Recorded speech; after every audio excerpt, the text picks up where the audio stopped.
What's up, guys? Welcome into the PTA Postgame Show. My name is Clayton. You can check us out on packernet.com. Find me on Twitter at Packers_access. Email us, PackersTotalAccess@gmail.com. You can text us 865-658-5824. Join alongside Tim in Green Bay. We got Emilio in Tennessee here to talk about this, all the way down to the end. Once again, Brandon McManus with the game-winning field goal. The Packers come out on top 30-27. As you guys and gals may or may not remember, the Vegas line was -4. So the Packers did not cover the spread, but for everyone who was saying this is going to be a blowout, hope we've learned our lesson once again.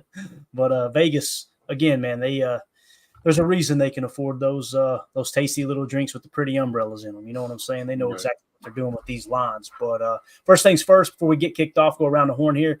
Let's give a shout out to the good folks over at Ticket King, the official ticket provider of Packer Fan Total Access Live. Wisconsin-based since '92, specializing in Packers tickets. They're Wisconsin's largest ticket source with offices next to Lambeau and in Milwaukee. Click on the link in the video description. That'll send you to their website, theticketking.com, where you can register for free as a customer and go ahead and start shopping for your Packers tickets. Again, that's Ticket King, the official ticket provider of Packer Fan Total Access Live. So obviously, huge win here. The Packers improved to 6-2 on the year. With a 30-27 victory on the road against a wounded Jacksonville Jaguars team. Obviously, man, a lot to talk about in this one. Let's start it off, go around the horn here once and get everybody's initial takeaways. We'll start with you, Tim. What do you think about this win here, man? What sticks out to you? Hopefully Jordan's all right long term. They're saying groin, not necessarily the knee, which is, I guess, a good version of bad news, apparently. He's unable to finish the game. Malik Willis does what Malik Willis does, right? QB2, Malik Willis is going to make it cool to be a backup, I think. I think backup quarterbacks are going to have a different reputation after seeing what Malik Willis is able to do. But just a great, gritty team win. Great performances from Josh Jacobs, man. He carried the rock, certainly earned his paycheck today. And I think our defense really held their own. It kind of stunk to let them back in the game there at the end, but some great plays by some young players on this defense. A lot to be excited about with this win. And, of course, Brandon McManus with the super no big deal game winner. A little bit less nerves with this one this week than last week's at Lambeau. So just a great team win, man. He knocked through all his kicks, didn't he? I mean, he's been on fire. It was a good team win, tough with the injuries kind of across the board. Yep. I hope that, everyone's all right. We'll see what it looks like after the fact. But, we knew it was going to be a tough one, hot one. Didn't have a lot of crampings, but a lot of pulls, it felt like, with the hammies, things like that, groin, maybe dehydrated, not stretched enough, things of that nature. But good to get a W. I mean, we needed to be 6-2, and we are. Complete flip from where we were last year, right at 3-6. So I'll take it. We got a big game coming up. Good team win. Yeah, completely agree, man. Again, Malik Willis just coming in and doing what he needed to do to get the win. And I love that. I don't know if you guys recognize it or not. I'm pretty sure he canned out of a run into that play action pass. Yes. That was him going, you know what? They're not respecting the pass here. They don't think I can do this. Let's just go ahead and do this. Yeah, so I love it. Obviously, Jaden Reed had not had an impact all day long, and all of a sudden, game on the line, there's Bird, bang, huge gain, and obviously put him in a position to win the ball game there, man. Just what a great throw by Willis there, too, right? I mean, just hit him right in. Yeah, no doubt about it, man. It was right on the freaking money. Josh Jacobs, you can't say enough about him. It's hilarious. So there was people on Twitter roasting him the whole game as if he was playing bad. And I'm like, bro, do you realize that he's like – he is crushing it out here. What game are we watching? I think some folks just get kind of caught up in the whole crap, we're going to lose this game, so I better start just tweeting out a bunch of negative stuff that ain't even true. But, right. Man, Josh Jacobs on the day, 25 carries, 127 yards, 2 touchdowns, a long of 38. Was that his longest run of the year so far? Am I thinking right? Did I hear that on the telecast? I think so. Sounds right. So. We probably had a longer one, but it got called back on a hold. Yeah. Yeah, right, like his first one today. That first run he had was great. That's definition of a bell cow, though, right? 25 carries, 2 tutters. I mean, that's what you need from somebody like that. And you see him get up and get, roll the shoulders a little bit. Like, all right, keep feeding me. I love that. Yeah. Yeah. It's absolutely awesome, dude. I guess I'm just a weirdo, but I love games like this, man, where it's like there's so much on the line and it takes the entire team to pull it off. And listen, there was no shortage of adversity. Like, Jordan going down. I don't know if you guys seen it, but in the first half, I put that tweet out there like, we got to get him the hell out of this game, man. He can't even walk. Why is he on the field right now? He's going to destroy his knee. And lo and behold, it ends up being a groin. And I know there's some people going, well, it wasn't the knee why it came out. No, that groin injury is a direct reflection of the knee. Like that's how that happens. When you've got a sprained MCL, it can be a PCL, it can be a ACL, whatever. When you start getting sprains like that, and you start trying to distribute the weight in awkward ways, that's how you end up pulling a groin. That's how you end up tearing an Achilles. All those things are tied together. And you saw the way he got bumped, right, Clay? Like he was planning on leaning left and planning on leaning left and hobbling left with his weight. And when he got pushed forward, you're putting all your weight on the inside of your leg there. He didn't expect it. That's not going to end well. It was a quick jerk reaction. Yep. Yeah. Definitely. So we can go through the box score. We can go through the notes. However you guys want to attack this, make sure you're marking chats for me. We'll get the fans involved. We got a bunch of people watching. Appreciate y'all tuning in. Hit that like button on your way in. Thanks for making us part of your post-game festivities. Coach Lynn, we might want to hold on to Willis. Too valuable. I love that 7th round pick. I love that 7th round pick. Think of who else could you have drafted in the 7th round to have this kind of impact? The guy is undefeated this year. 3-0 as a starting quarterback. That's just absolutely. I'm with you, Coach. The good thing is we got him for 2 years, right? At a minimum. If you want to try to extend him, if you want to put that kind of value in the backup position, I get it. I understand. I'd say his representatives are going, you know what? We're just going to wait this one out. Probably try to hit the market, right? We keep him around just for the AFC South, just to let him run. Oh, yeah. That's a great point. I didn't even think about that. That's great. Oh, it's awesome. Greg Rice in the chat, so much for a relaxing game. Remember, he said that in the pregame. By the way, I don't know who it was, but someone in the pregame show said they had Tucker Kraft for 100 yards. They bet the farm on it. Man, he came up a little short, 3 catches for 78 yards, but I thought they were going to get it, boys. I really did. Yeah. Whoever that was, good luck finding a place to sleep tonight. You know what I'm saying? Super chat from Jarrell Lee. Appreciate you, buddy. Clayton, Tim, Emilio said close game all week. Yeah, unfortunately, man, that's the NFL. I would love to have been with Greg Rice there and been like, yeah, let's just have us a blowout victory. Yeah. The later it got in the week 2 as we kept diving into some of the analytics and everything, it's like, man, this Jaguars defense is pretty bad, right, against the pass. But, again, it's all about game planning and taking away what the other team does. Sometimes some teams match up better against others. So that's why you got to take the stats with a grain of salt at times. And I really key in on that Vegas line, boys. I'm telling you, they know what the heck they're talking about. But thank you for the super chat, Jarrell. We really appreciate it. I'm going to go ahead and pop the box score up here. If you guys want to take a look at it, tell me what you're thinking about it. I'm going to also comb through Twitter and see if we can find the pressers as they come up as well. But obviously, Jordan Love started the day 14 to 22, 196 yards, had that interception, was not sacked, although it felt like I guess I was so gingerly watching the game. Yeah. Everybody stay away from him. Malik Willis finished the day 4 of 5 for 56 yards and a touchdown. Boys, I'm telling you right now, his passer rating was already through the roof. It just went up again. That's just wild. But, and that sack was a smart sack. I mean, it was a quick screen left and like a bubble right, and everybody cut block. You had your 2 guards cut block. Your center stood up, and your tackles may have been standing up, and you just got to not dirt it there. I love that. Yeah, I agree. Heads up play, just like the one he, the 20-yarder, he tucked it and ran. Great decisive quarterback play right there. He came out of that boot, saw nothing down the field, and just tucked it and ran. It was beautiful. Mm-hmm. Yeah, that was an explosive too, right? Wasn't it like 21-yard run or something like that? Something like that. Yeah, absolutely huge. I'm going to try to pull up this Jaden Reed play on Next Gen Stats. I want to get kind of an idea of what they ran there. Oh boy, a little cheap motion to bring him in almost like a wing spot there. Yeah. And kind of run like a double crosser just out the backside with a little wheel route. Beautiful. We'll put it up here in a second. But again, on the day, Josh Jacobs, 25 carries, 127 yards, 2 touchdowns, along with 38. Willis, 4 carries, 23 yards, that long of 20. Chris Brooks, Tim, you have the floor, sir.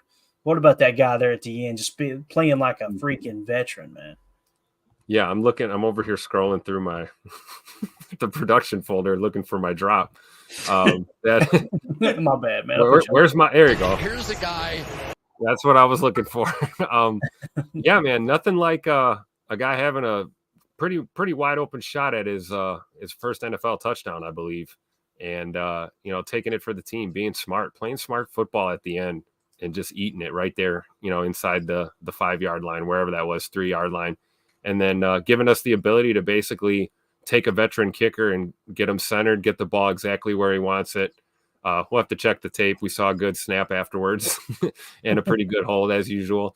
Yeah, man, Chris Brooks set that up, but it's not just that play. He had a couple other nice plays offensively that maybe when we go through the all 22 and put together Chalk Talk, we might see a couple of those.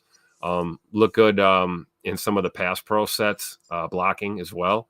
And I've been impressed with him so far. He is the answer to Marshawn Lloyd right now. If Marshawn Lloyd's not going to see the field, then it's good to see a guy like Chris Brooks stepping up like this. It's huge, especially in a game like today, man, where everybody ran. Emmanuel Wilson had carries, Josh Jacobs had carries. I mean, this was a total running back room effort here by these guys, and it's just fun to watch. Yeah, definitely. Let's see here. Jarrell Lee with the super chat. Thank you, buddy. McManus started the season. We could be 8-0. Whew, it's a little stout. I know what you mean, though. I was thinking about it earlier today. Like, this guy, if you're inside 40 yards, like, were y'all nervous on that last kick at all? Hell no. That ain't no problem. Well, and if it had been one of the other kickers, I would have been sitting there going, this ain't no gimme. There ain't no gimme right now. So just and great job, like I said, by the offense. Like I said, Chris Brooks, laying on the ball there. At the end, I've seen people, online saying he should have never done that. Just take the touchdown. There's a reason they do it, gang. You literally give the other team zero shot at winning the ball game. Did the Jaguars get the ball back? Nope. Yeah. They did got not. Past the first down marker. They had one timeout or no timeout to use it up, and then we ran it down to 2 seconds. The first down is what won the game for us. Yep. That's what it was. You get the first down, you get down. And, it looked a little tedious towards the end, but, it's just like you do in Madden, right? If you're in that situation on Madden, you're going to do the same thing, secure that dub, because, hey, you could try and push for the end zone there, and all of a sudden you get a ball punched out, and it's turned over or something crazy happens, and you blow your opportunity. So I applaud the Packers for handling it like that. Or you score, Tim, they go down, get a big play, they score, go for 2 and win it, Yep. Walk off. Yeah. See, that was that's exactly why you do that. Yep. Yeah. We're awaiting Matt LaFleur. I think he's live now. Is he? I'm just showing. Emilio had it in there. I'm just showing media availability. He didn't go up yet. All right. He's not out there. He's making them wait. I don't blame him. I would too. He's probably talking to Larry right now, asking him the key thing right after the game. Yeah, absolutely. So again, Jarrell, thank you for the super chat, bud. Man, you're spot on though. McManus, what a difference he's made, no doubt about it. Sure. Bernie in the chat says, I was so impressed with that Willis throw to Reed. Man, it was just on the money. Again, we kind of hit on it there a little bit, but it was definitely the play of the game, right? It's got to be the play of the game, don't you think? I mean, that if he doesn't hit on that throw, my God. Mm-hmm. I mean, the Edrin Cooper strip sack with the Devontae Wyatt hockey player hip check to it was all sure the fumble was pretty good too. That's up there. But I'm a defensive guy. I'm biased, but offensively for sure, that one up the sideline to Bird was a thing of beauty, man. And Malik has like a kind of a unique delivery the way he throws.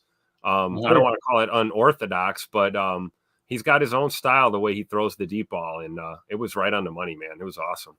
Tim, that Edrin Cooper fumble, that Devontae Wyatt, that's man ball. That's the man ball game in lacrosse right there. Someone's got to get man. Devontae said, "I got both. Don't worry, man. Let me just hip check this dude and fall on this thing. I got it." That was awesome. Just a great defensive stand there, and in that moment. I mean, we had the play before that with the tip ball. I thought Rashawn was going to catch that. Yeah, Rashawn was getting a face mask at the time, so he lost where the ball was. It's crazy. We got Tupac LaFleur. Let's go. All right, here we go at the podium with Coach LaFleur following this huge win here in Jacksonville. I think it's always tough to go on the road and win this league. And our guys, we had multiple guys step up and have to go in the game that, maybe not necessarily were planning on going in the game. And I thought our coaching staff did a nice job making a lot of adjustments. and ultimately the players themselves being able to go in there and make the plays necessary to get the dub. Give Jacksonville a lot of credit. I think, we knew this was going to be a battle. I just there's too many good players over there, too many good coaches. You look at, they've lost 3 games now, 4 under 5 points. So, but I'm just really happy with the effort of our group, the resiliency of our group. It's tough to do when, the momentum's swinging one way, and that's a crazy phenomenon. But the ability to go in there at the end of the game and make a humongous play to Jaden Reed there, and I got to give our guys a lot of credit. The guys up front blocking for him, Tucker Kraft coming around, Jaden Reed making the play, and to be able to win on a walk-off 2 weeks in a row is kind of crazy. I don't want it to continue to happen that way. I'd like to win outright, but because it's taken years off our lives. But no, I'm just really happy for our guys. Do you have any idea the significance of Jordan's injury? I do not. No idea. But obviously, high level of concern anytime a guy is in there, and he did it early in that first drive. And I think everybody could see him struggling to move around, and it got to a point where we didn't feel like, and he didn't feel like he could protect himself. So went with Malik, and can't say enough great things about Malik Willis, the job that he's able to do to go in there. The moment's never too big for him, and he made a lot of big time plays in this game, not only with his arm, but his ability to had a big pickup with his legs. I'm just really proud of our guys. Yeah, it's one thing to do it with the weeks. Not that it's easy, but he had a week worth of prep each of the previous 2 starts. But to do it like this, what did you and Tom, it looked like you guys were over there talking to him before he went out for that one series? What did you tell him? Just kind of going through the plays that he felt most comfortable with. It's always hard when you turn to your backup quarterback, because all their reps are in practice, running the scout team. And so he didn't get any reps with the plan. Sean Mannion, Connor Lewis do a great job with staying with him post-practice to work on getting reps on air, but there's nothing like going out there and doing the real thing. And I thought, he played as well as we could ever expect him to. I thought he did a really nice job. Yes, it was. Well done, Pete. I'm impressed. Very well done. What do you think of him having the confidence to do that in such a crucial? Not only was it a can play, but it was a play that we didn't even have up in the game plan. That we talked about it on Tuesday. We thought there might be something there. Decided against it. And then, we ran the keeper earlier in the game, and Vrabel suggested it. He's like, hey, it looks like the play is there. And so we put it in on the sideline. So no reps in practice. I think that's a big time credit to our guys to be able to go out there and execute it. Jaden Reed, Tucker, the O-line, the backs, everybody's selling it. And then ultimately Malik making the throw. So that was a pretty cool one, probably one I'll never forget. Thinking as he was doing that? Yeah, I was just looking for the rotation. The rotation came down. We ran it was the exact same play, essentially 2 plays in a row, where we didn't get the look. They brought a nickel pressure on the first play, didn't get the look for it. And then the second play, they showed strong rotation, got the look, and the rest is history. But I'm so impressed by you, Pete. Really impressed. Great job. Gotta love this dude, man. Rob, are you jealous? Rob the monster, you jealous? I mean, yeah, that's a great job. Yeah, good job. You should be proud of him. Do you surprise him with the shot downfield just because of all of And now he's telling his life story.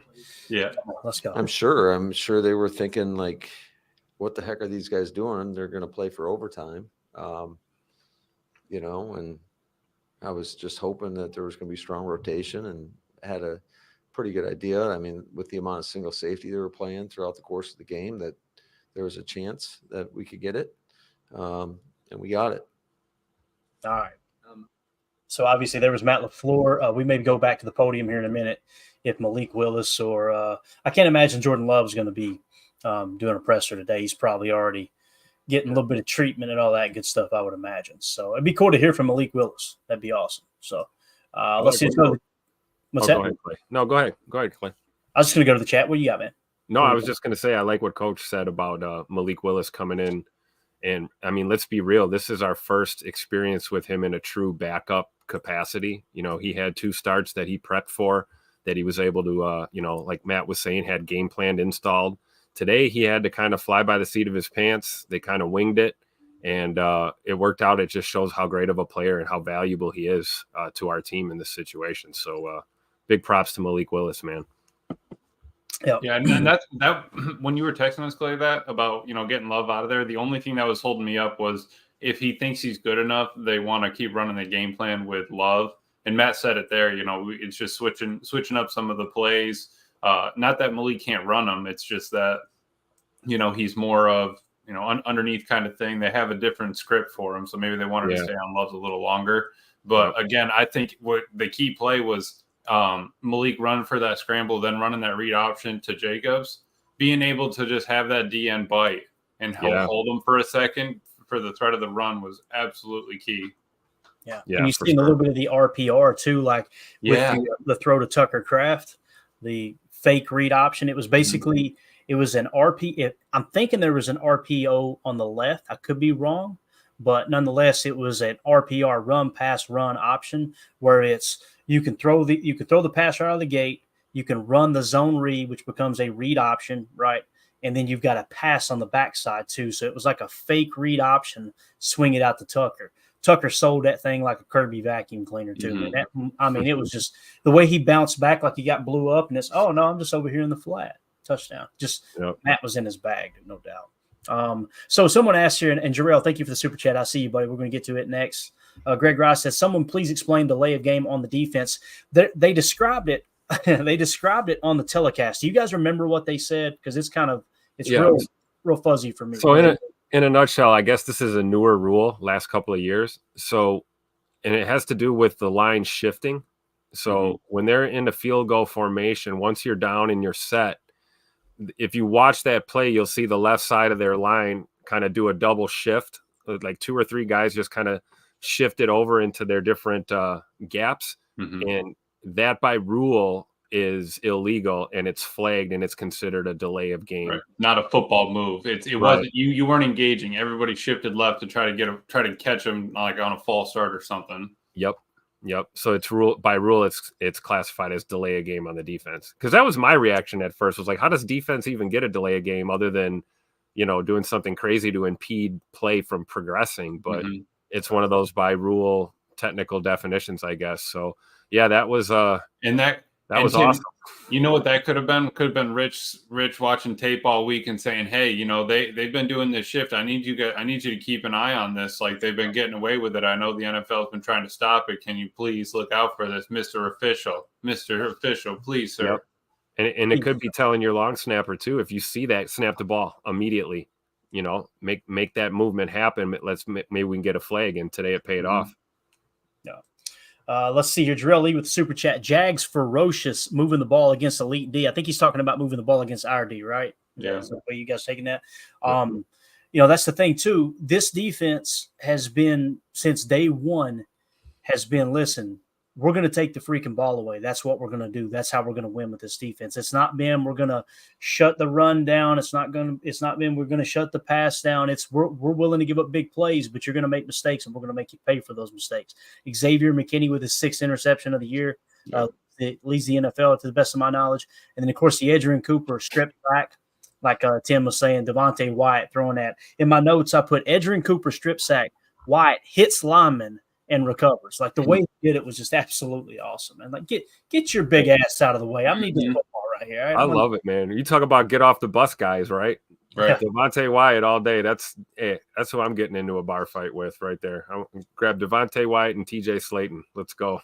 Like we were saying, you can give up one, but you have to stay positive in the turnover differential. Bingo. Yeah, and that was so key. I know Matt preaches that all the time. Obviously, he's not happy that we gave up one, But if you do end up giving up one, we still have to stay positive, and the defense bailed us out. Yeah. And for those of you who are wondering, here is the kind of the crucial stats. Middle 8, the Jaguars won 10-3. Turnover differential, the Green Bay Packers won 2-1. Explosive plays, 9-9 ties, what I've got charted here. You guys correct me if I'm off on that, but that's what I came up with. Obviously, the turnover differential, as we always say, is the most important statistic out of all of these. Next would be the explosives, then the middle 8. So obviously you win the most important one, you push on the second most important one, and of course you lost the middle 8. Again, it's 2 games in a row they lose the middle 8 and still get the win. Just absolutely wild. It's a testament to a good job coaching. There's no two ways about that. Which is crazy. Did you see that stack? It was what was like maybe 5 minutes left in the second, right before the middle 8, but we had like 185 yards to their 20. They still hadn't converted a third down. We had it. We just started slipping away a little bit. I think our D was just gassed by the time. You talk about it being hot out there. And the type of grinder of a game it was, you could see guys they were running on fumes by the end of that game, both sides of the ball, for sure. Yeah, definitely. Dan in the chat says, pregame photo of not having 85 represented on National Tight End Day. Tuck you. We got the best tight end in the NFL. Mr. Dan coming in here with the heater tonight. I love it, man. I love it. Dan, you are the man. I don't mean to rhyme. I do it all the time. So here's the Malik Willis touchdown to Jaden Reed. I'm just going to try to walk it through step by step here. So obviously Jaden Reed comes out and they pre-snap a line to what we would call a dub set. So this is 11 gun, dub nasty, strong left. All right. Actually, it ain't gun. I'm sorry. 11 ace, dub nasty, strong left. And then they're going to cheat motion over Jaden to kind of that wing spot there on the right next to Zach Tom, which kind of be considered a tight end position if you want to break it down to the maximum there. And obviously he's just going to kind of turn this into a wheel route. You see number 5 step up, number 6 shifts over, so they're showing single high middle field close. Let's see if we can read if it's man coverage or not. It's definitely man coverage. So we got a cover 1 look, cover 1 hole is what this is looking like to me. And obviously Scoot. Jaden just absolutely cooks number 5, man. Could have been like a cover 3 zone match, but I'm pretty sure that's cover 1, man. Scoot's route, though, is everything on there. Look at 9. This is what we talk about, right, Tim? When everybody's like, hey, why ain't he catching the ball? Why ain't he getting more involved? Look at the attention that number 9 garners here. He's got 1, 2 guys on him. That third kind of passes over him. He's showing pre-snap like they're taking him away. But Jaden Reed, like he was just shot out of a cannon there on that play. So, and Romeo did the same thing, too. He pulled his corner. But look at his route. He ran that route 5 times today. I think he caught the ball on it 3 times. You're running into the hash marks, pulling that safety, bend it outside, and it's just why? Poor number 5. And it's like he was passing it off to 23 there too. So I'm really trying to figure out what's going on there, because 5 almost just kind of lets him, maybe he just understands I'm cooked. I thought 5 was covering Tucker at first when he came down, and Tuck slid across. So I think they might have had a miscommunication, because then I think 22 was supposed to pick up when Tucker slid across and he ends up blocking. 22 comes down, and I think they might have tried to switch there. Hold up a minute. What the hell's going on here, boys? I need y'all to really focus in on this. The O-line's not even doing anything. They're just did they report? Is it possible they could have reported Rasheed Walker as eligible, and we're trying to run a screen pass to Sheed? What the hell's going on there? Look at this. Or did he just get beat by 41? He was just trying to chase him out. I think he got beat by 41. Because the offensive line is setting up for like a screen pass. You see what I'm saying? Dude. Do you see this, or am I drunk? I see it. No, I'm seeing it. I see it. I'm just. What the hell? Somebody give me the Vince Lombardi. What the hell's going on out here? I need to know. This is go back to pre-snap, though. So he's in like a wide 9, 41, right? What is he? So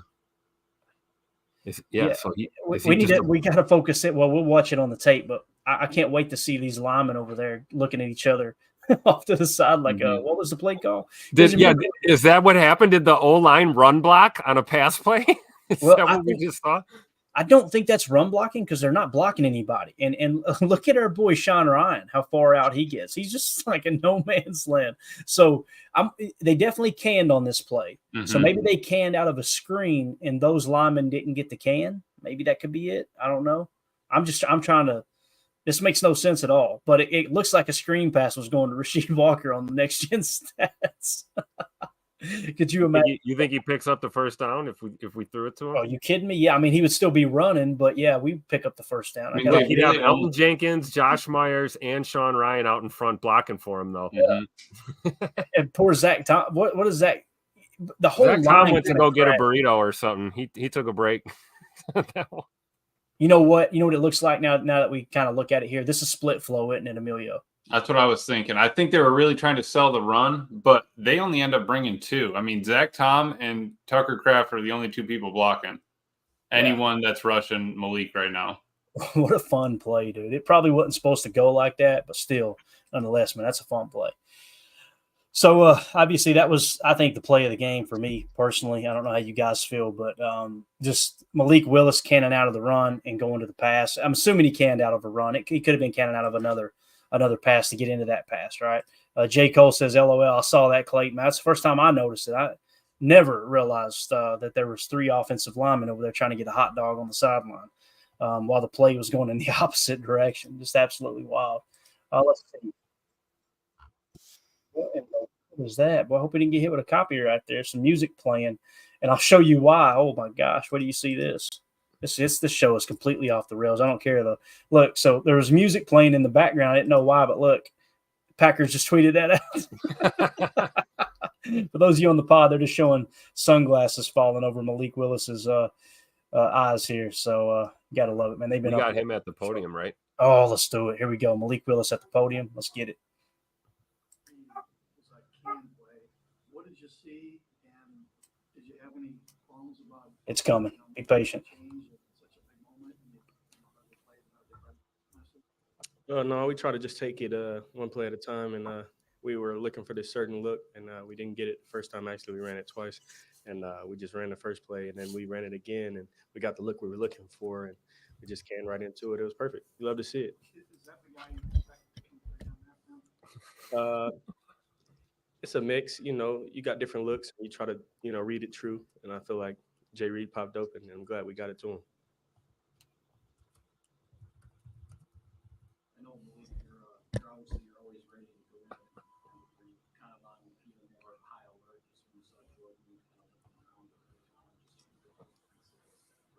Damn, how long are these questions? That's got to be Wildy. Not to even, think those thoughts. You just try to stay in the game one play at a time, and I just trying to stay focused and stay composed and stay in the game as far as what plays are going in, what are we getting from the defense, and just staying locked into the game. I feel like that's the route I wanted to take. How many snaps do you get with the ones in the week? Is it like 1 or 2 or 3? It's a really low number each day, isn't it? Yeah, it's none. Yeah, that's you need the starter. He needs all the reps, and you get your reps on scout, and you get your reps in ND, and you just do what you can to use those mental reps and do whatever you can to be ready if called upon. So what do you think of what you've done for this team? This is 3 games now where you've had to play in 3 games that you won. It doesn't have nothing to do with me. I'm just grateful for the opportunity given to me by God. Jesus did way more than I do, so I just lean on that thought. And this is a game at the end of the day, and I just lean on that fact. And it helps me to get through and not really stress over it. I mean, it's definitely important. It's a high-stress job, but at the same time, the Lord blessed me with disability. I just got to utilize it and have fun with it.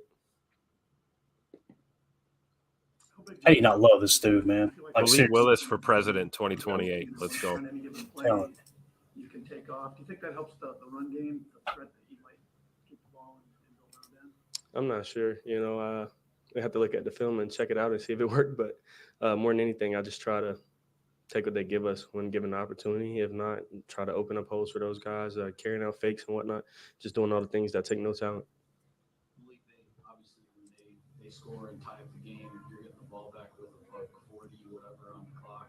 Just what are your thoughts in that moment as you're going out on the field, going into the huddle for that situation? I mean, it's 2-minute drill, just like, every snap that you get in camp, like you get in, each week when we go 2 minute. And even though I didn't get those reps this week, taking those mental reps, seeing how Jordan operates and how Matt's calling it, just trying to understand that he's calling each play with a purpose and try to think on the same page as him as far as what we're trying to do with whatever play we call, and just continuing to stack positive plays and get a drive going. All we needed was 3 at that point. We could possibly kill the clock a little bit once we got in field goal range, as we did, and you love to see an executed situation of the whatever we call that situation. I ain't gonna tell you. The 2-minute practice during the season, it's ones versus ones, right? Right. So when's the last time you've never done a 2-minute drill with this team in practice then? The weeks I've started. Oh, that's right. Yeah, those 2 weeks. Yes, sir. So did that help a lot? Did you feel a lot more comfortable in that than you think you otherwise? Oh, most definitely. I mean, even though they're not the same system as far as defense goes, just the operation and getting in and out of huddle, getting comfortable with the play calls. And like I said, the mental reps, watching Jordan go out and do it every week. He does a great job, as you see in the last game. We go and get that drive that set up the game-winning field goal. So that was awesome. The touchdown run by Jacobs, the 38-yarder, it looked from upstairs like he made some really nifty moves to find some open field. Jesus. They look nifty to me too. It was awesome. I love to see him go out there and do his thing. As you see, he's a great running back. He's doing a great job for us, and I'm glad he got his first receiving touchdown last week. God, that dude's just such a team player, man. You got to love that guy, man. My gosh. I want to be best friends with Malik Willis. Like, what a cool dude. That's the kind of dude you want to hang out with, man. Yeah, definitely, man. Good to see you, Mike Berry. Appreciate you swinging through, buddy. Let's go back to the chat. Respect Orange is number 2, undefeated. That's pretty wild to think about. Big. Malik Willis, undefeated, 3-0 this year. Dobby said, I'm not saying, I'm just saying. Eric Sutherland, Willis is an outstanding young man. Glad he's a Packer. There's no two ways about it. And keep in mind, one of the reasons that they landed him is the guy who was the GM that drafted him in Tennessee, real good friends with Brian Gutekunst. So obviously that guy gets fired, ran out of town, a new regime comes in. They don't want to keep Malik Willis. I guarantee you Goody went to that guy who used to be on the Packers staff and was like, hey, tell me about Malik. And I guarantee you he was like, this dude's a stand-up kid, blah, blah, blah, blah, blah. Probably just a bad situation. I guarantee you the Titans wish they still had him. There's no two ways about that. And that's what 2-0 for this is. Titans have lost plenty of games, but losing Willis is their biggest loss. So true. No doubt, man. No doubt. And then Randy Cleaver says, when Willis came in, the team pepped up. I seen that too. Now, I don't think it's an indictment on Jordan Love by no stretch of the imagination. I think they realize, man, Jordan can't do nothing right now. Like he can barely freaking stand up. Mm-hmm. Like LaFleur said, when he said that Jordan felt like he couldn't protect himself out there, that was when it was time. Like you knew. And we can't gloss over the fact that, man, can we just talk about how tough as hell Jordan Love is? Yeah, dude. I mean, he gritted. He basically played until they had to pull him, until he literally was done on the sideline. And you got to respect that kind of grit and that toughness and that heart. And, that's what keeps a team in a ball game when QB1 goes down. And I think you're right. I think the team getting hyped up and pepped up when Malik came into the game was them rallying around their backup and letting him know that, hey, we got you. Let's go out here and get this dub. This is a team playing for each other. From the last guy on the bottom of this roster all the way up to QB1, it doesn't matter, man. These guys are a team, and you saw that today for sure. And he also knew when to cap it, even when he was hurt. So, yeah, I'm going to fight through it, but it's not working. There's a better chance with Malik. We're all a team here. Finish it out strong. He was sitting right next to him going through the pictures right afterwards, Yeah. Felipe in the chat going off says, how much more expensive can it be? One doggone Mike. One doggone it microphone to hand over to the journalist. Jeez, oh Pete, man, I'm with you, Bob. I don't get it. I like too old for this as response. You see that one? No, what he say? This one? They can at least buy a megaphone for the reporters at Harbor Freight for $29.99. Harbor Freight sponsored the show. All right, we see you out there. Great team win pack. I'm out. I'm heading to dinner. I love it. We needed it against the Jags. We got a big week coming up, though, right? Lions this week. Let's live it up. We got Victory Monday tomorrow. Thank you, Tim. Victory Monday coming up. And just a great team win. Let's get back up north and see what it does the rest of the season. Yes, sir. Definitely appreciate you, Emilio. Get out of here. You don't want to be here. Don't forget to spin the pink. Oh, we got it. Oh, yeah. We got you, man. We got you. See ya. Get the hell out of here. Don't tell us what to do. Tell us how. Sit your butt outside. The sound for this is the Packers are leaving the stadium. I love it.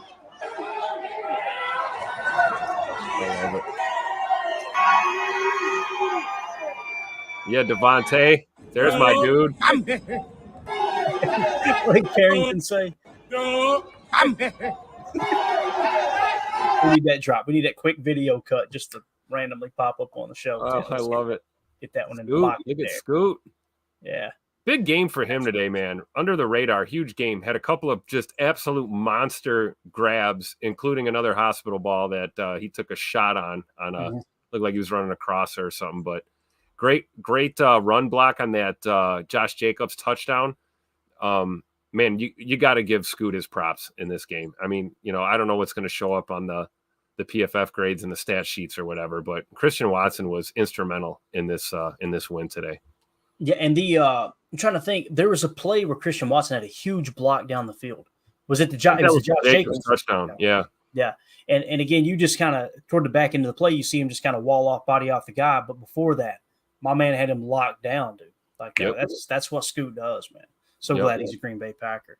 Let's shift gears to the Xavier McKinney interception here. Again, they had obviously had the Jaguars backed up pretty far. This to me looks like it's a Tampa 2 match call. And what's cool is, you've seen Quay match the number 2 being 13 right here. If I can get my cursor, number 13 is your number 2. So this is 1, 0 is 1, 13 is 2.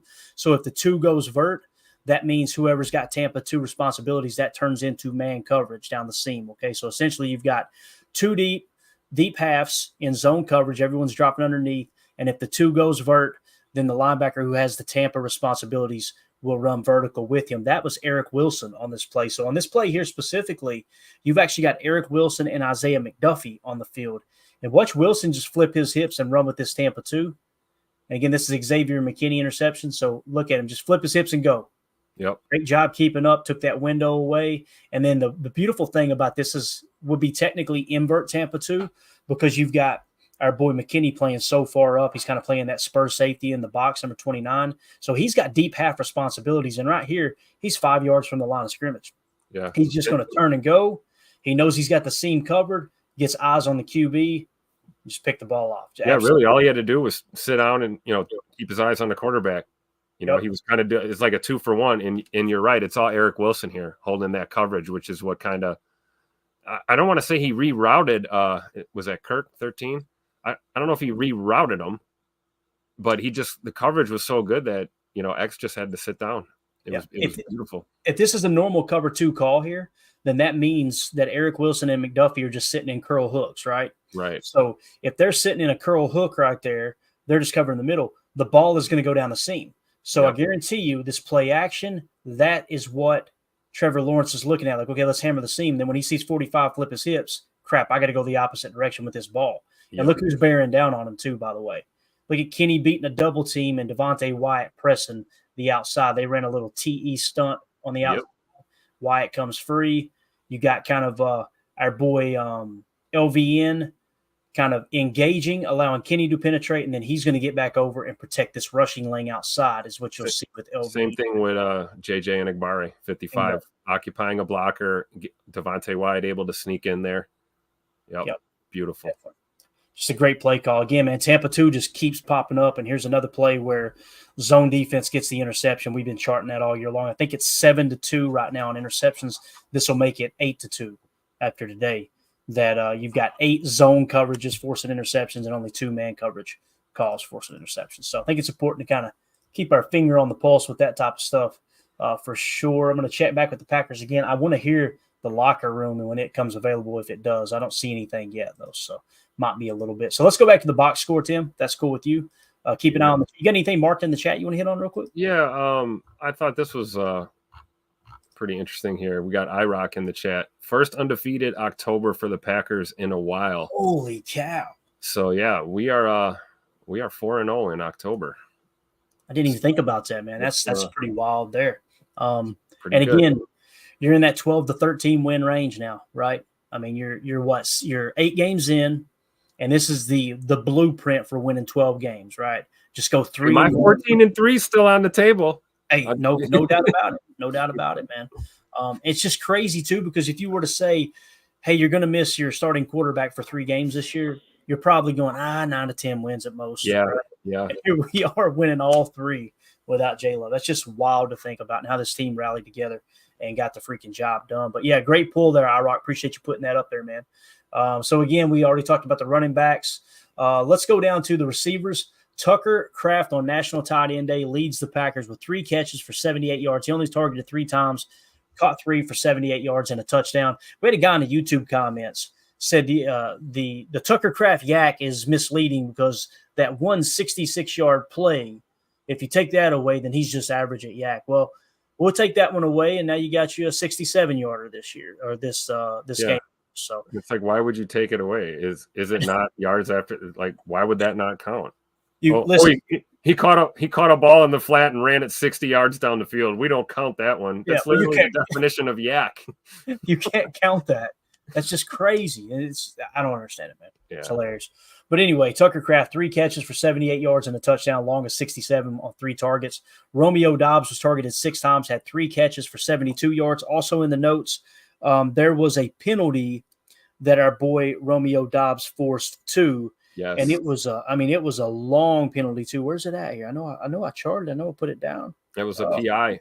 Yeah, right. It was it was a big gainer too. What was it for, like 20 some yards? Yeah, there it is. 21 yards. Yeah. Yep. So he drawed a 21-yard pass interference. Guys, those are just as important as those explosive plays, right? That might be a good one for Chalk Talk, because he if you watch the route that he ran there, he added a little flavor to that route at the top, and that's what caught the DB. The DB had to kind of grab, and then Rome just sold it. It was just a heads-up play right there in that situation. I thought Rome had a really, really good game when Jordan, ultimately had to step out of there. I think that's when things kind of went downhill. Rome had that drop late in the game, but still, what a great performance from him. Another Mr. Reliable, except for the one drop today. I mean, kudos to Romeo Doubs for yet another great game. Yeah, and the other thing too is, like, we talked about going into this game that both Tucker Kraft and Jaden Reed were in the top 5 in the entire National Football League in yak yardage, right, per reception. Tucker Kraft, it's going up again, and so is Jaden Reed's there with that 55-yarder. Obviously, a lot of yards after the catch there. Jaden Reed targeted 3 times, 2 catches, 55 yards with a 51-yarder as well. Christian Watson targeted 6 times, 4 catches, 39 yards. Tay Wicks, only 2 targets, caught both of them, 11 yards, and had a crucial 3rd down conversion there. Yes. I think that was in the 3rd quarter that he made that, and it kept the drive alive, and that led to the Josh Jacobs 38-yard touchdown. So you look at this is where stats are misleading. You look at the stats for Dontavion Wicks and go, well, he just caught 2 balls for 11 yards. If he doesn't catch that 3rd down conversion, that Josh Jacobs 38-yard touchdown doesn't happen, and we're probably losing this game by 4 points. It almost looked like he cut a route down because the coverage softened up, and it's like, I don't know if he was going to run a post or something, but it looked like he turned it into a curl. And, Malik just hammered that throw. That was beautiful. Yeah. Yep. Let's see on defense, man. Edgerrin Cooper, get him on the damn field. Guys, we have our mock backer. We have our dime mock backer. This is the future of the Packers at the linebacker position right here. Edgerrin Cooper, 9 tackles, 1 sack. Was a strip sack, by the way, which led to a turnover. That play won us the turnover differential, essentially 2-1. And he also had a tackle for a loss. Edgerrin Cooper, there was another play too where I've got it, where he actually covered in Tampa 2 down the seam. I'm trying to think of where it was. Oh, but, there it is. Had that pass breakup deep down. Oh my gosh, that was a catch. Huge. That ball was caught. So even beat, he was basically beat by a step and a half. Kirk had him beat, and here's our rookie linebacker finishing the play and getting that fist in there at the end and punching that ball out of there. And it's tough to see, you talk about Christian Kirk being one of these guys we talked about pregame, being a veteran dude kind of on the line, or the twilight of his career, so to speak. And to see him go down, that looks like a broken collarbone or something crazy. That's just tough. And that wasn't Cooper. That was just Kirk hitting the ground after going airborne. But what a great play by Edge Cooper, man. This guy is just jumping off the tape. every time you watch him. And I'm with you, man. He's the Mike as far as I'm concerned. I think it's official now. Yeah, and again, that was in a Tampa 2 look too. So that last year, what kept popping up all year long on Chalk Talk and us breaking down film and stuff, Tim, it was slot cross on offense and dagger, wasn't it? Yep. This year, what keeps popping up, this new Hafley defense, Tampa 2, Tampa 2, Tampa 2. He is running the hell out of Tampa 2, and boy, is it working, man. Really exciting to see Edgerrin Cooper grow into the player he's going to be. And look at Eric Wilson. We just showed you on the Xavier McKinney pick. He flipped his hips in Tampa 2, covered the seam, which forced Trevor Lawrence to throw into coverage, and Xavier McKinney picked that pass off. Not only did he cover well there in that Tampa 2, but he also had a tackle for a loss. He also had 9 tackles.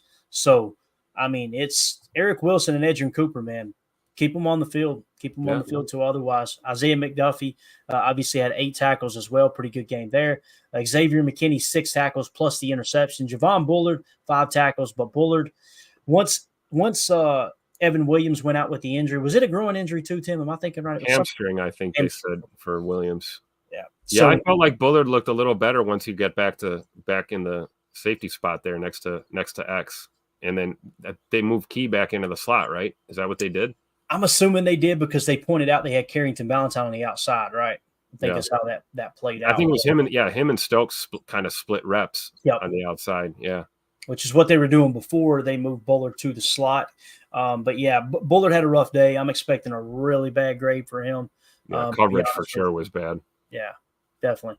Which we know that's a weak spot of his game. But Evan Williams going out, man, it kind of shows you how important Evan Williams is to this defense, doesn't it, man? It really does. It really does. And it also shows, what kind of value having Keyshawn on the boundary, allowed us to do defensively.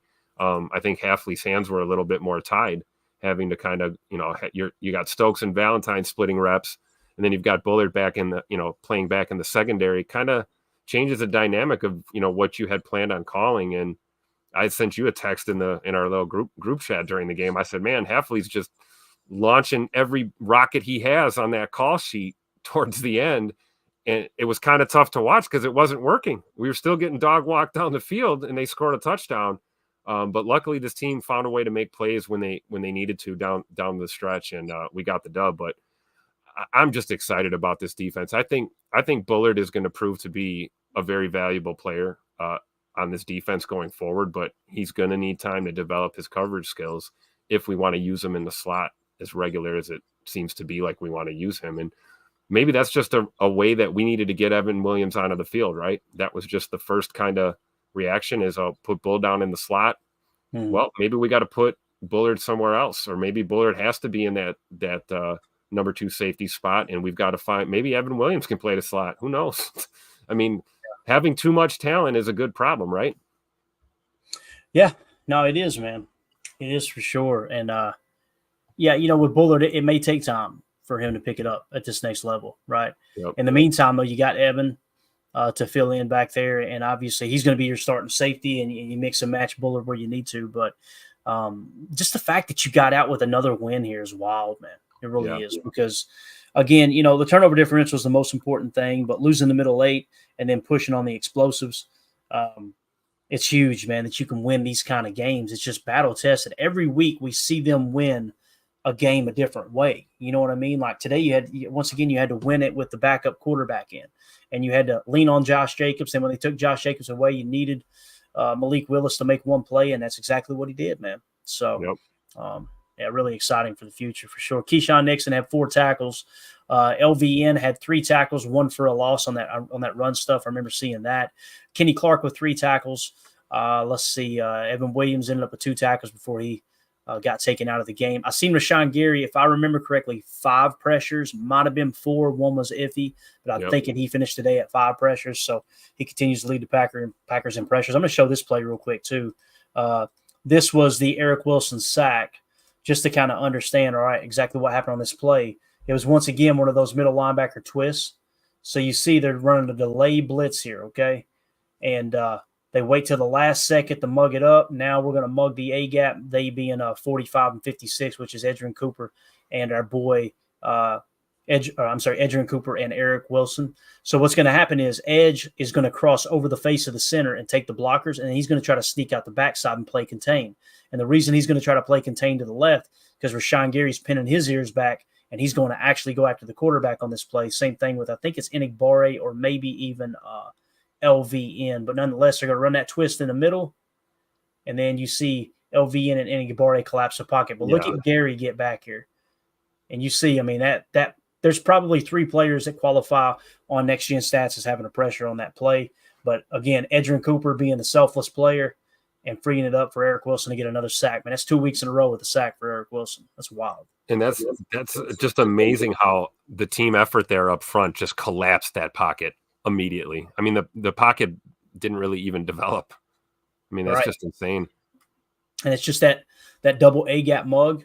And it looks to me like they're in cover 1 man. Yeah, so they're blitzing, right? They're firing 6. So this is what you would call cover 1. You could call it a number of different things. Cover 1 double fire, cover 1 wheel mock fire. Some people use different, double barrel blitz. They'll call it that, or double barrel twist, which means you're bringing 6 there with the inside linebackers. It's not a fire zone; it's man coverage. So on that play there, Tim, you had Keyshawn Nixon kind of playing the slot. Yeah, Keyshawn Nixon playing the slot. Jair was corner left. And then on the right side, you had our boy Eric Stokes over there. And I'm trying to see, check this out, man. Look at 29. Look at Xavier McKinney come down here pre-snap. He is showing he's going to safety blitz off the right side. And as soon as the ball is snapped, he's actually going to drop back and cover 1 deep down the center. And our boy Evan Williams is actually going to come up and play man coverage on the tight end. I mean, that's why Fabio had to hold the ball there. Oh, yeah. He had to pat the ball because he saw that. He saw 29 flash out of there. And that's probably all he saw, and then he got sacked. Yeah.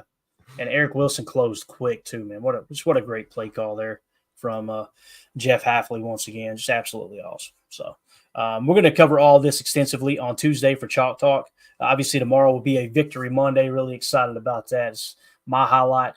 Every week, man, when the Packers get a big win, there's nothing better than Victory Monday. We'll be breaking down all the PFF grades, talking about how we disagree with them, all that good stuff, right? Like we always do. So that's what makes it enjoyable. All right, see, there was something else I wanted to do before we do our giveaway. Let's go around the league real quick. Is that cool with you, Tim? I like doing this every week for the post-game show. Is that all right? Yeah, man. Let's do it. Always feels good after getting the dub, Exactly. So look at that. The Bears are losing. Yes, they are. They're down 6-0 right now. They got the ball currently. Jaden Daniels is playing, but let's go around the league. The Bears still suck. Absolutely awesome. All right, so the Eagles travel to Cincinnati to play the Bengals. They end up winning big time there, 37-17, as they improved to 5-2. That was one of the NFC teams we wanted to lose, obviously, for the playoff race, but they get the win. Look at the Browns upsetting the Baltimore Ravens at home. The 2-6 Browns beat the 5-3 Baltimore Ravens 29. Jameis Winston's got them boys hype. Oh yeah, no doubt, man. Seriously, this is impressive what he's doing right now. If they can hang on for this one. Yeah, Detroit Lions absolutely boat race the Titans at home, 52-14. So the Lions are definitely looking like the best team in the league. Really excited to use that game next week as a measuring stick for this young Packers team. Arizona Cardinals get a big win on the road as they win 28-27. They improved to 4-4. Let's see, the Patriots beat the Jets. The 2-6 Patriots beat the Jets 25-22. The New York Jets are now 2-6. Newsflash, it wasn't Robert Saleh. So, wow, man, this is it. I hate this how Aaron goes out, but I'm thinking this is the last year. No team in the NFL is going to do a trade with Goody ever again after watching what they're seeing happen. Maybe spitting my drink out. Good luck, Goody, trying to make a trade. Respect Oranges, fire Saleh again. Oh my God, I love it. All right, Falcons and the Buccaneers. This was a huge game here. Obviously, the Bucs were real banged up. They lost Chris Godwin. I don't think Mike Evans was playing either, but Kirk Cousins looks like he threw 4 touchdown passes in this game as they beat the Buccaneers in Tampa 31-26. The Falcons improved to 5-3. The Bucs now drop to 4-4. So the Falcons are in the driver's seat in the NFC South as it sits right now. Obviously, the Packers beat the Jaguars 30-27. We improved to 6-2. The Colts drop a tough one there to the Houston Texans on the road, 23-20 as the Texans improve to 6-2. The team we just beat, boys, one of the best teams in the league, no doubt about it. Another close one though. That's something we both have in common, right? Back to back here, tough games coming down to the wire against opponents that, for all intents and purposes, you should boat race. But like you said, Clayton, any given Sunday, we keep seeing it right now. No doubt about it. And then, of course, on Thursday night, the Vikings dropped a 10-point loss to the LA Rams. So the Vikings are now sitting at 5-2. The Packers are at 6-2. We're 1 week away from heading into the bye. So obviously that'll straighten out that total there as we move forward. So currently going on in the league, games that are in progress. You've got the Chargers beating the Saints 3-2 in the bottom of the 7th inning. You've got the Bills beating the Seahawks. Let's go Yankees! The Bills beating the Seahawks 7-3. We definitely Bills fans today. We want the Seahawks to drop that. They're sitting at 4-3 right now. The Panthers are losing to the Broncos currently, 14-7. The Broncos are at a 4-3 record. Now it's amazing. I hear people talk about the Broncos. You think they were absolute dog crap, but sitting at 4-3, possibly going to 5-3. Man, it's not a bad turnaround there for them. You got the Raiders beating the Chiefs 10-7. For now. Yeah, for now. We know how that goes, right? Yeah, well, there you go. He's on his way. And then, of course, the most important score of the day for us, the Washington Commanders are currently leading the Chicago Bears 6-0, and it looks like the Commanders just got the ball back there in Chicago territory. Did we just witness an interception maybe? Let's go to the box score. The Bears still suck. It was a turnover on down. So 4th and 1, Caleb Williams, short pass right to DJ Moore. It was caught but no gain, so they got a 4th down stop there. God, it's so greasy every time, man. So currently it's in the second quarter, 7:21 left. Caleb Williams, 2 of 6 for 17 yards. He's been sacked already too. So we will keep our eye on that game for sure. Jaden Daniels, 6 of 13, 111 yards so far. And obviously they've kicked a couple field goals. I would imagine they're leading 6-0. So that's just kind of a quick look around the league for you guys and gals. If I can get back to the rest of the box score, where did it go? Here's the score. Yeah, so that's pretty much everything. And then as far as our Sunday night game of the week, you on Peacock, NBC, you've got the Cowboys at 3-3 traveling to the 49ers who are 3-4. My, how the mighty have fallen, Tim. Yeah, interesting. Couple horrible records right there, right? So yeah, 2 teams you thought would be, NFC powerhouses. It shows you how tough it is to win in the NFL. It really does. And nobody's immune to injuries. Everybody's banged up across the league right now. So, it'll still be a great game tonight, though. Looking forward to that one for sure. Yeah. All right, you ready to do a giveaway? Yes, sir. You know it. All right, let's do it here. Let's see if we can get this set up to where y'all can see it. All right. We are giving away an autographed rookie card of Romeo Dobbs. All right. It says 19 of 35. So there's only 35 of this. This is a rookie card by Leaf, and it was donated by United Bates. We appreciate him as always. Thanks, Bates. Obviously donating to the show. If we go full screen, how's that look? A little bit better, I guess. All right. 2-0 for this, getting his comment in early. Rigged. Eric Sutherland, rigged. Everybody knows it's rigged, right? You already know who's not winning tonight then. There you go. Exactly. Screwed that up. Here's the guy. So what we're going to do, too, we got everybody in here who are members, are YouTube members on the channel, as well as Patreon members, okay? If you want to join our Patreon group, you can scan that QR code in the upper right. That'll send you to patreon.com/Packer Fan Total Access. We got awesome chat group in there, multiple chat rooms, I should say. Dating myself, they're saying chat rooms, right? We got multiple chats for the children out there. Got your modem hooked up over there? Yeah, my dial up. Make the noise for me if you can. No, don't try it. So, obviously, we get in there, we talk football, we tie it into Chalk Talk. We got a really, really cool community growing over there. Scan that QR code. You can join one of the 3 tiers. If you're one of those 3 tiers, you will have your name put on this wheel when we do giveaways, as well as a member on YouTube too. Okay, so let's go ahead and shuffle it up a couple times just to make sure, Tim, everybody knows we ain't doing anything funky. There's 1, 2, 3 shuffles. All right, Aaron Rodgers at the top since he's absolute dog food this year. We're going to shuffle it one more time. We can't have Aaron Rodgers at the top. Yeah, get that pinky aligned there. How about these hands? All right, we're going to spin it 3 times in case the winner doesn't come forward. We want to make sure we can give this to someone. All right, here we go. Tim, you ready?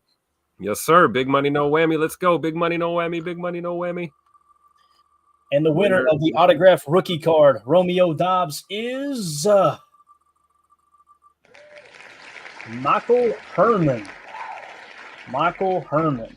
Would the real Michael Herman please step up? All right. So there is your winner. Now we're going to spin it, like I said, 2 more times in case that was someone that got their membership gifted to them, right? And they don't come forward and get the prize. We'll give it to the next winner, which is – who's it going to be, Tim? Who's it going to be? Who's it going to be? Samantha. That should be an easy one to find, right? Yeah. Very unique name, should be easy to find her. Got to be a YouTube member for sure. All right, one more time, just for good measure, and we'll get everybody out of here, man. This was a fun post-game show. See if we get Eric Sutherland one time here. Just once, right? Just once. Who is it? Pack her up. All right. So, again, the winner of the Romeo Doubs rookie card that is autographed, only 35 of them. This is number 19 on it. The winner is Michael Herman. So, Michael Herman. Who? As soon as you hear this, God almighty, that broke me up. As soon as you hear this, reach out, shoot me a text message or an email. The text message line is 865-658-5824, or email us packerstotalaccess@gmail.com. We'll just do a couple of quick checks to make sure you are who you say you are, and we'll get that card sent out to you. So Michael Herman is the winner. Second place was Samantha. Third place was Packer Up. If we don't hear from Michael Herman, then we'll just go in line of those drawings there. Appreciate y'all supporting the show. As always, you guys and gals are awesome. So, Bates, thank you, buddy. He says, congrats, Michael, Samantha, or Packer Up, LOL. Thank you so much for donating the cards. Bates, you are the man, buddy. Seriously. Awesome. All right, Tim, you got anything else, bud? No, just excited that we got a team win. This is exactly where we wanted to be. 6-2 going into the biggest game of our year so far, at home against the Lions. I will be in attendance. I'm fired up for this one. We got a nooner, get the early morning tailgate going at 12:65 in lot 1. And we're going to beat Detroit at home for a change. Let's get it done at Lambeau this year. But I'm going to enjoy Victory Monday tomorrow. We got plenty of time to break down the matchups with Detroit. We got to enjoy this win, get ready for Chalk Talk on Tuesday, and just enjoy Victory Monday, ladies and gentlemen. Go Pack, go. Yeah, we're going to drag this one out as long as we can. The plan this week is Victory Monday, PFF grades, and just kind of talking about the stuff that we learned from the game, through the first step of the process. And then Tuesday will be Chalk Talk Tuesday, where we'll break down the most important plays of the game, give the full play diagram, what happened, why did it happen, the whole 9 yards. And then, of course, Wednesday we'll step right into injury reports and getting ready for the Lions. So, Tim, again, thank you for hanging out, man. Appreciate you. Thank you to Emilio for jumping in here as well. I know he had to run. Must have been a taco truck close by there at the neighborhood. Yeah, so with that being said, Packers win 30-27 on the road in Jacksonville. Huge dub. Help me out, Tim. For those of you listening on the pod, thank you for making us a part of your day. As always, let's go out and be the change we want to see in the world. Go Pack, go.